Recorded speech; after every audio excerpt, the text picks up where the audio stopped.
As it turns out, it may not have been the best idea to put a 78-year-old dementia patient in the White House. Who could have possibly predicted that? Well, anyone could have, and many of us did.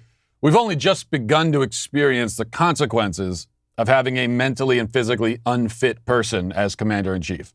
The embarrassing display during Biden's first press conference on Thursday was the latest embarrassment that he has brought upon himself and thus upon the country, and it certainly won't be the last. The media is, of course, making things as easy as it can for our senile president by posing questions like, and I'm not making this up, questions like, are immigrants coming here because you're such a good and decent man? That is only a slight paraphrase. Here's how it was actually phrased. Let's listen. Thanks so much, Mr. President. You've said over and over again that immigrants shouldn't come to this country right now. This isn't the time to come. That message is not being received. Instead, the perception of you that got you elected as a moral, decent man is the reason why a lot of immigrants are coming to this country and entrusting you with unaccompanied minors.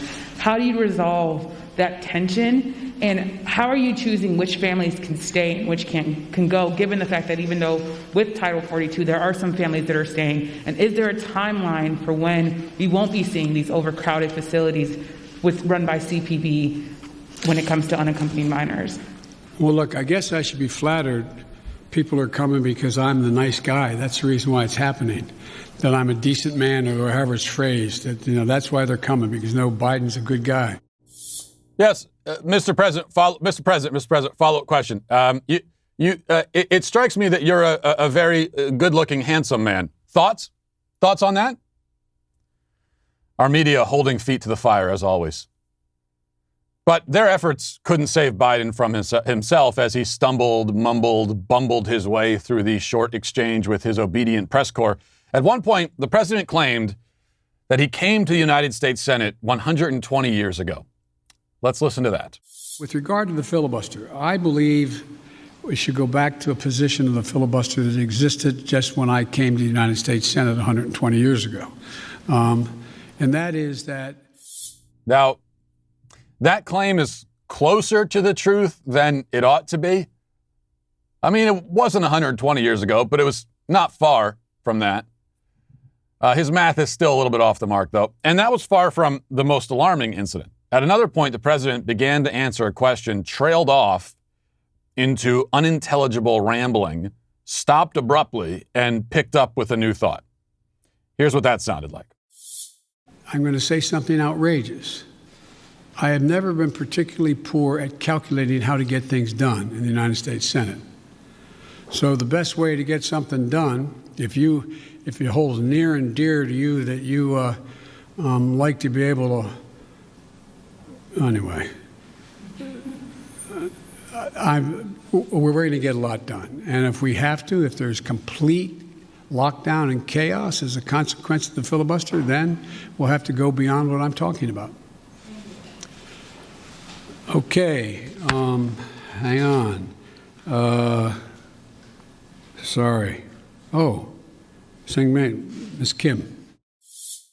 Well, that was outrageous. He was right about that. Now, here's the transcript of that moment. Sometimes I think it helps to hear it again so we can understand just how incoherent it was. He says, I'm going to say something outrageous. I have never been particularly poor at calculating how to get things done in the United States Senate. So the best way to get something done, if you hold near and dear to you that you like to be able to anyway, we're going to get a lot done. Now, if this was the first time that Biden had stumbled in this way, we might just assume that he didn't have enough coffee that morning or he was especially distracted for whatever reason. But this kind of thing happens all the time. Not slips of the tongue, but divergences into full-on incoherence, and it's getting worse. Remember, it was only a few days ago that Biden proved himself incapable of safely navigating a flight of steps. Now he's standing on national television claiming that he entered the Senate in the year 1901. It now seems to be a question not of whether Kamala Harris will be the one finishing out Biden's term, but when exactly she will take over. Another question. If Biden becomes entirely incapacitated, assuming he isn't already at that point, will we be informed of that? When will we be informed? How can we have any confidence that they'll tell us the truth about Biden's condition in the future if they clearly aren't telling us the truth right now? All of the ingredients for a catastrophic constitutional crisis are present. They were already baked into the cake the moment that a 78-year-old man was inaugurated. And this ought to be the last time we allow that to happen. In a sane country, laws and amendments would be passed to ensure that this does not happen again.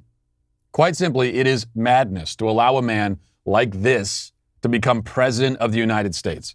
Leaving aside my personal and political feelings about Joe Biden, I mean, I wouldn't want him to be president even if he was 30 years younger, admittedly, but there could never be a good reason to put a person so old into the highest and most important political office in the land. Even if Biden were not already showing clear signs of mental regression, it would still be the case that 1 in 7 people over the age of 70 have dementia. 1 in 7. The percentages only get higher as you get older, and it certainly can't help your case if you happen to be in one of the most physically and mentally demanding jobs in existence. About 2 million people with dementia in this country are age 85 or older.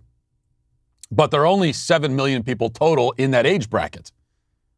What this means is that mental deterioration is very common for older people and only becomes more common the older they get. If a man is elected president at 78, again, even pretending that he has his wits fully about him at the point that he's elected, there's a very significant probability that he will lose his mind before his first term is completed. It is very, very probable. If he does not, lose only his mind, he may likely lose his life in the intervening years as well. The life expectancy for a 78-year-old man is 9 years. Okay? So if you're at 78, most likely you've got 9 years left, if not less.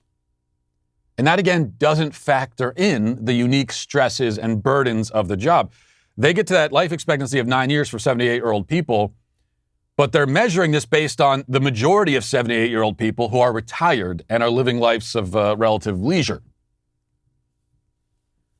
We don't allow anyone under the age of 35 to run for president, and I've rarely heard anyone complain about that age restriction. In fact, I've never heard anyone complain about it.